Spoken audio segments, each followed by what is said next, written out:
Greetings from Ireland, comrades, brothers and sisters. There really are no words to describe the savagery, the barbarism of Israel's genocidal assault against the people of Gaza. This is mass murder, slaughter, genocide happening in front of the eyes of the world, and Rishi Sunak and Joe Biden and Keir Starmer and every government that has given Israel impunity has the blood of Palestinians on their hands.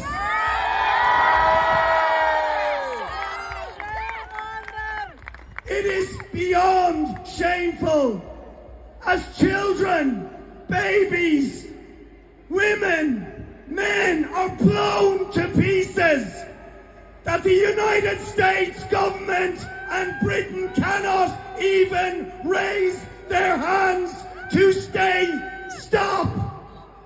These people have no humanity. None. Their claim to represent democracy, civilization, international law has been exposed as a horrific lie.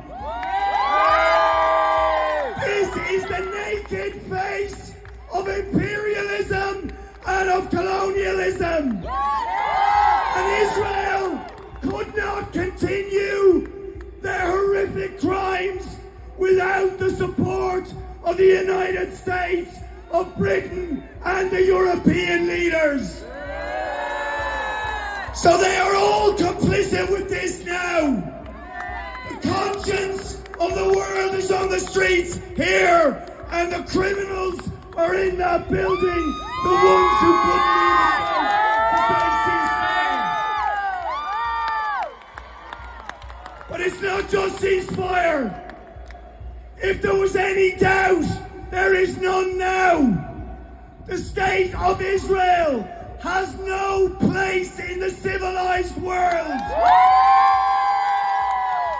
How can you say that a regime capable of this slaughter has a place in a civilized world? How can you say a regime that was built on terrorism, on ethnic cleansing, on decades of occupation, of the siege of Gaza, of the relentless persecution of the Palestinian people, has a place in the civilized world? It has none. It has no right to defend itself any more than apartheid South Africa had a right to defend itself. Would anybody seriously say that? Israel, like apartheid South Africa, is a criminal oppressor state. And it must be brought down. It must be dismantled. If the people of Ireland had the right to resist colonialism, if the people of Algeria had the right to resist colonialism, if the people of Vietnam had the right to resist imperialism, if Black South Africa had the right to resist apartheid, Palestinian people have the right to resist the apartheid colonial regime. And it is our duty to stand with them in this fight. And when we say to the river, from the river